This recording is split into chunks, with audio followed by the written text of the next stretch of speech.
Thanks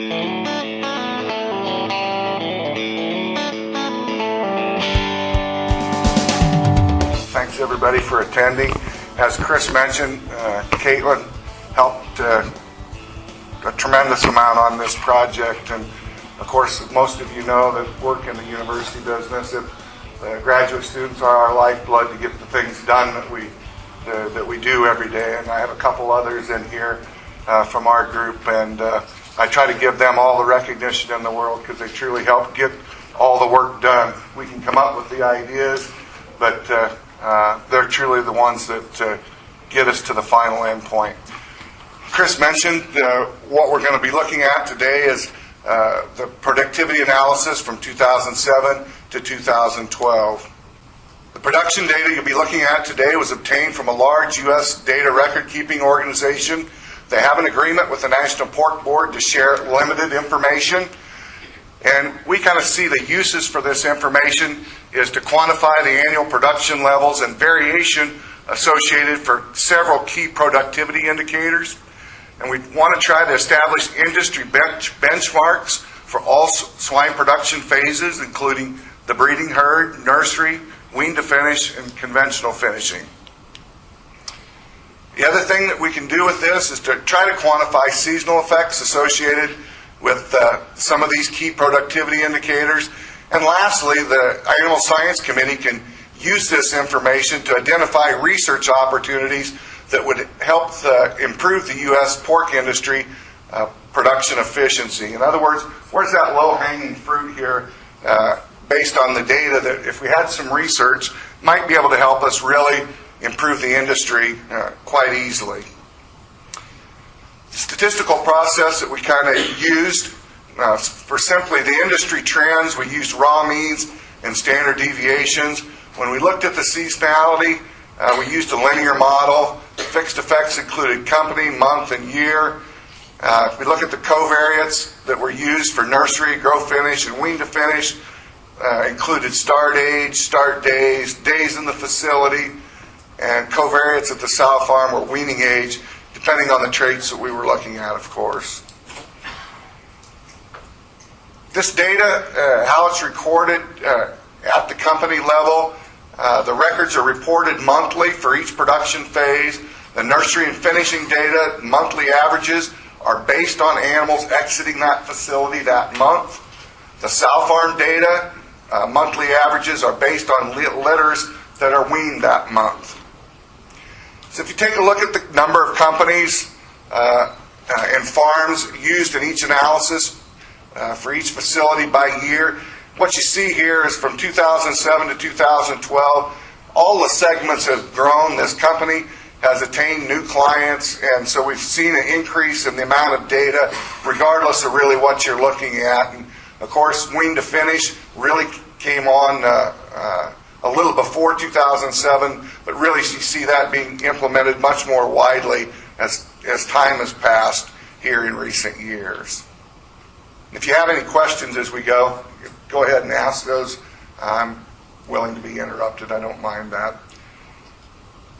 You can see the increase in the number of companies and farms represented, tremendous increase in the data volume that you get each year.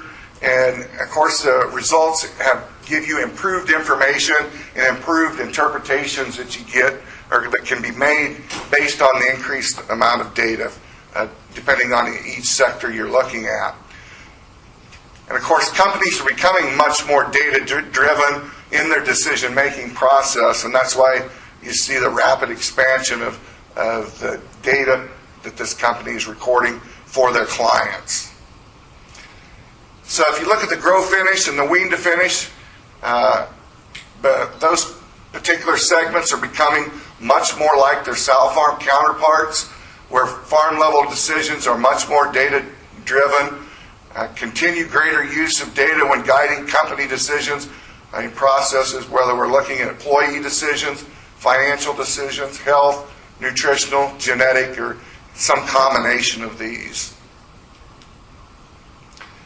Just basically to give you a definition of what we call a benchmark, it's really a definition is a dictionary definition would be a standard of excellent or achievement against which similar things must be measured or judged, or if you want really a common industry or working definition, the process of using benchmarks to identify areas for improvements, strategies to achieve improvement, and implementation of those processes.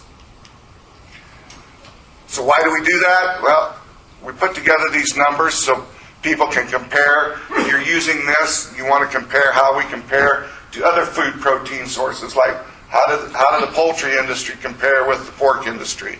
Or you can compare across a species, compare company to company. Or you might compare within a company if you've got a lot of farms within a company. Or you might compare if you're a particular farm and you want to compare against farms of similar size. So a whole lot of ways you can use this to benchmark yourself. And really it boils down to you're setting goals for improving your herd, whether you're looking at a specific trait or several combination of traits across or within any production phase. So let's take a look at some of the overall averages. So what we looked at for the sow farm are pigs per mated sow per year, litters per mated sow per year, total born, stillborn and mummies, number born alive, number weaned, pre-weaning mortality, weaning weight, weaning age. The nursery KPIs were nursery mortality, nursery outweight, days in the nursery feed conversion, and should be also nursery average daily gain there. Finisher, whether we're looking at wean to finish, finishing mortality, finishing weight, days in the finisher, feed conversion, and also average daily gain. You can calculate that. So as we mentioned, means and standard deviations across all farms and operations. And what we did was then to develop these yearly trends across the industry, and operations can compare if one or number of KPIs are really above or below average, or where they set relative to the industry. And if you're not participating in this particular database, you can see where you set relative to this particular database. We take a look at the conventional finishing from 2007 to 2012. You can see that the percent mortality in 2007 was just under 6% average, and it's dropped considerably since that time. We're just over 5% in 2012. You can see finishing weight mirrors the slaughter weights that we've seen the increase over time. Finishing weight was 260 in 2007, increased to 271 in 2001. Then with high feed costs last year, we saw that back off a couple pounds, and it'll be interesting to see what happens in 2013, whether this continues to follow an increase as we've seen in previous years, or whether we just see that maybe leveling off or continue to drop just a little bit. You can see days in the finisher. We've reduced the days from 124 down to 121. So not a big drop there, but a little bit. Especially considering when we've increased the weight about 10 pounds or a little more. Average daily gain has improved across time. 171, we're up to about a 181 now. And feed conversion went from a 275 to 2.68. If you look at wean to finish information, you kind of see a similar trend. Yeah, of course, you'd expect a little higher mortality. In 2007, it was 8.25. In 2012, it was not quite 6.5%. Finishing weights are similar, 262 to increase up to 273, and that same drop-off here in 2012 occurred. The days in the finisher was 161. Actually increased a little bit to 164. Of course, we have increased weight here as well. And the other thing I'd caution, some of these early years are based on some relatively smaller numbers, so that may be influencing the data as well. Average daily gain, 155. You can see we've not changed that a great deal. I'll talk a little bit more about that later. 155 to 157 in 2012. Likewise, feed efficiency, not changed a whole lot. during that time span. Nursery average daily gain, for those who have conventional finishing, the nurseries that go along with that, you can see the mortality was 4.4% in 07, declined to 3.8 in 2012. Exit weight increased a couple of pounds from 48 in 2007, and we're up to 50 pounds, over 50 pounds in 2012. And the days in the nursery declined by just a day, average 47 in 2007, and last year it was 46 days, so a little heavier pig and 1 day less there. So as you can expect, a little higher average daily gain.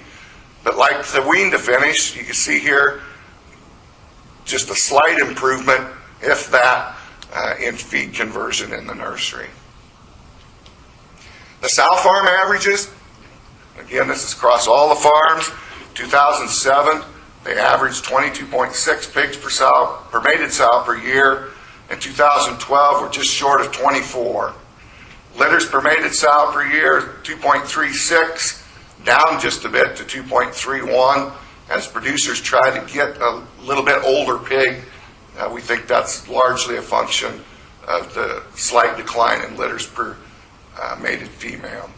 Stillborn and mummies, was total born first, 12.3 in 07, up to 13.4 in 2012. Again, continuing the improvement in total pigs born. The stillborn and mummies, nice to see that there's some perception in the industry that as litter size increases, that stillborn and mummies increases as well. This data, I don't think really would support that. It's stayed pretty close to that 1.2 average. Actually, 2012 dipped as low as it's been during the whole time period. Born alive, 11.1 in 2007. In 2012 was up to 12.3. Our number wean, 9.5 in 07, and over 10 pigs in 2012. I think this next area represents one of our low-hanging fruit, or one of the biggest areas of concern would be the pre-weaning mortality. You can see in 2007 it was 14.2%, and that's actually increased. There's certainly no improvement made in that time period. So on average, we're still losing over 15% of the pigs for pre-weaning mortality. I think we can do better than that as an industry, overall as an average industry, let alone our better producers, as we'll see here in just a bit. Weaning weight, 12.3 in 07, and we're getting a heavier pig as we move weaning age up. You'll see here in the next line at 13.2 pounds. Our weaning age has increased from 19.5 days, a couple of days, to 21 and a half days. So that increase in weaning weight, just a function of a little older pig there.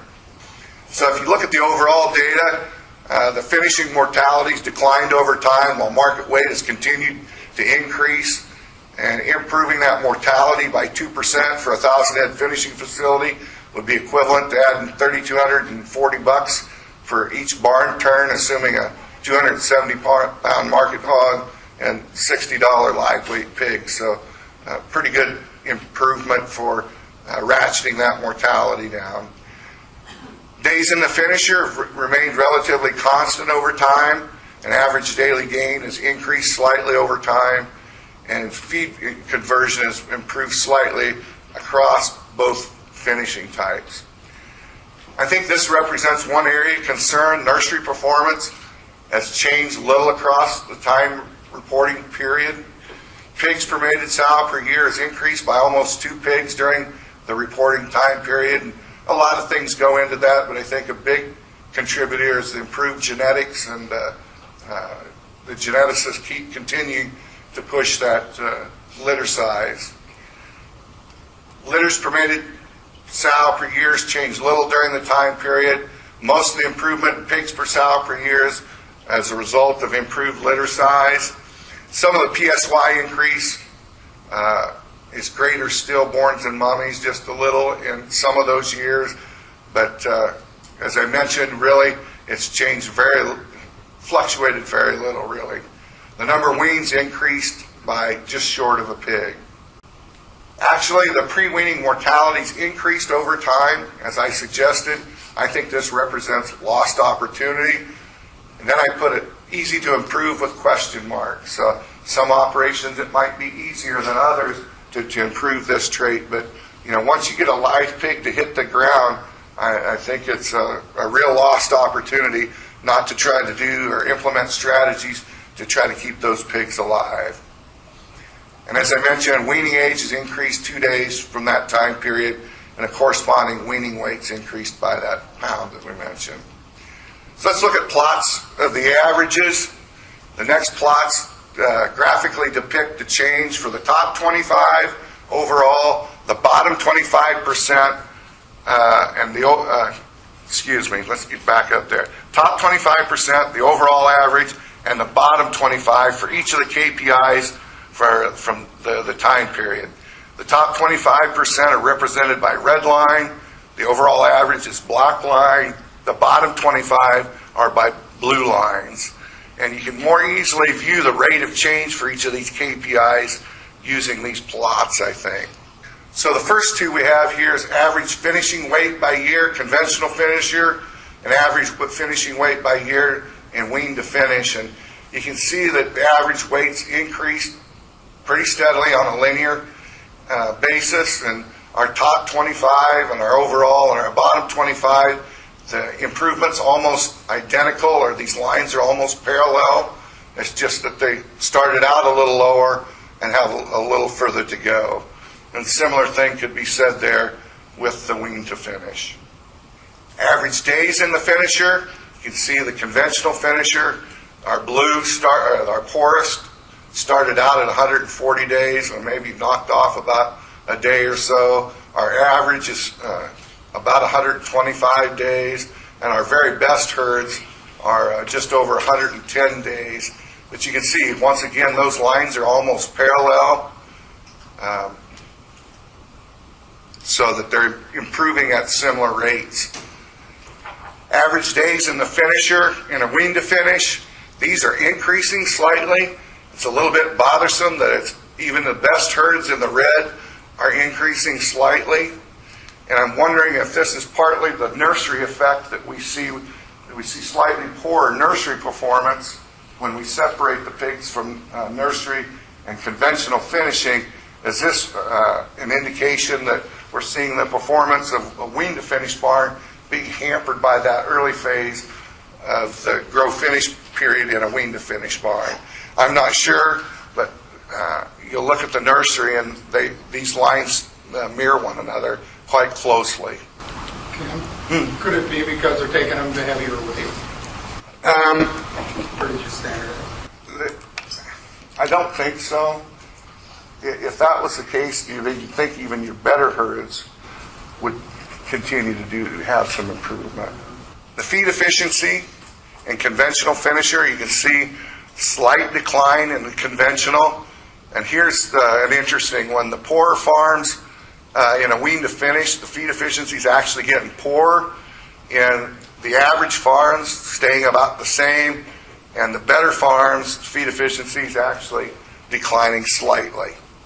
Average percent mortality in conventional finishing. This is one that I think, if you'll notice, the poorer herds are improving at a more rapid pace. And eventually they're going to catch them. And so the herds that are down here are going to really have to look for some other traits to focus on other than mortality pretty soon, because even the better herds are going to start to catch them to be closer to average and closer to the best herds. Because I think you see here, even the best herds, really no improvement there. So that may be some biological minimum mortality that you're going to have almost no matter what. Likewise, in the wean to finish, you can see the poorer herds are actually improving mortality a little bit quicker than the others. The average herds are still continuing to improve a little bit, as are the best herds.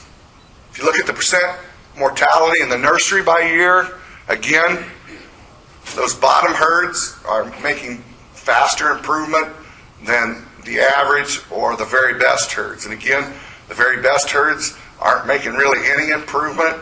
and the overall average is really very little, so that they don't have a lot of room to improve. And eventually those poor herds, they're focusing on this. They see that once those pigs hit the ground, it's easier to keep them alive than try to get them anymore. I put these together because they're really pretty flat. And it's average nursery exit weight, average daily gain in the nursery by year, average days in the nursery, and average nursery feed efficiency. Again, I go back to my comment about our performance in the nursery not doing a whole lot in terms of improvement. And so maybe this represents an opportunity, or maybe this represents an area we need to focus more on what's causing our performance to lag in the nursery. Again, maybe this is an area we need to focus on more research than we've done in the past. Maybe that nursery phase has been ignored here recently, and this represents opportunity. Or, I hate to say it, maybe this just represents something PERS is doing to us. You blame everything else on PERS, but, maybe this represents the time that takes that little pig to get over PERS and get started really well. And it's something we'll have to deal with. I don't know exactly what it is, but certainly the data's shown us we're not seeing a lot of improvement in the nursery performance. Average pigs per mated sow per year, really on a nice incline. Again, I think you're looking at a lot of things contributed to that. Certainly genetic improvement. You can see the very best herds and overall, and even our poorest herds are all improving their litter size at about the same rate yet. And I think this may tell us that we've not reached the biological maximum for litter size yet, with that kind of rate of improvement continuing to occur. Average litters per mated sow by year, you can see that all of these lines are pretty similar, pretty flat, not doing a whole lot there. And again, that's largely due, I think anyway, to what we're doing from a management standpoint, increasing our days, our weaning age, so that we get a little older pig. Average total born, you can see similar steep incline on all those. Our better herds, maybe slightly faster rate than the overall, and the poor. The average stillborn and mummies, no change really for our best herds or overall. Slight increase for the poorer herds. So I think for the poorer herds, maybe this represents an opportunity to bring this down flat to no change, much like what you'd see for the overall and the very best herds. The average born alive per litter, again, you can see the similar increases. Average pigs weaned per litter per year, that same kind of incline, and amazingly similar slopes, whether you're in the best or the average or the poorest subgroups there. Average pre-weaning mortality by year, and this is one I found quite amazing in that not making a whole lot of improvement if I'm in the best. The average herds actually increasing a little bit, and the poorer herds actually increasing at almost twice the rate as the best herds. Our weaning weights, you can see almost parallel lines, but again, the poor herds start out at quite a bit lower weaning weights. Our better herds get quite a bit heavier pig, almost a 14-pound pig at weaning here in 2012. And if you look at weaning age, you can see that increases just a little over 22 days. That's probably represents about 22 and a half for the better herds in 2012. And again, you can see what it is. So the poor herds don't seem to be increasing their weaning age at quite the rate that the overall average and the better herds are. So if you look at those figures, the key productivity indicators are changing at the same directions for all three groups. Each group or slope or rate of change may slightly differ as you look at those. If you look at an example, litter size has increased almost the same rate across the top 25, overall average and bottom 25%. As I mentioned, we've not reached any limit there if you look at that data. Other examples, the percent finishing mortality variation among the three groups has changed substantially, and we talked a little bit about that. So these results may be increased importance or focus has been placed on reducing mortality by the owners or barn managers or barn workers. Things like new vaccines, the circovirus helped us accomplish that, I think. Better health herd status, better genetics, better management, whole host of factors, I think, helped us achieve this. The other thing we looked at are seasonality estimates. I'll warn you right now, these are a little more difficult to digest. What we did, looked at least square means were used to obtain the monthly estimates, used the model that we described earlier, and it gives you a monthly estimate. And really, if I'm looking at this for each of these traits, what I try to find are those months that are really the lowest, and if I could have influence on those traits to just bring them up to average of the rest of the months, for a number of these I'd be making substantial improvement. So try to take some of that seasonality out of it. For example, if you look at born alive per litter by month, those winter months starting in November, December, January clearly are your lowest, and if I could bring them up just a little bit to the average of the rest, we'd be making some considerable additional progress. So that's what we did for all of these different traits. We won't necessarily go into them with a great bit of detail like we did for each one of those others, other than to show you where some of the opportunities and the dips are by some of these by trait. You look at the top here, total born by litter by month, you might expect it's pretty similar to the number born alive. Those winter months represent the largest area where you have some opportunity for improvement. The stillborn and mummies, not quite so evident, not really much seasonality really to stillborn and mummies. Percent pre-weaning mortality by month, you can see that for some reason here, as we come into these early spring litters, April is not so bad, but May is certainly our poorest, and when the mortality is particularly high. And tried to give some thought to that, and I'd be interested in some of your comments as why you think maybe the May might be having the highest mortality. Weaning weight by month, you can see that August is the lowest month, followed by September. Again, if we could move some of these months up just a little bit, that's maybe a function of hot weather and sow feed intake. So maybe if we try to focus on that, those months with our employees, that's a way to get those values to improve slightly. So if you look at those seasonality graphs, they clearly show the months when decreased performance occurs for each KPI. These decreased performance represents substantial productivity and economic loss for the entire pork industry and for individual operations.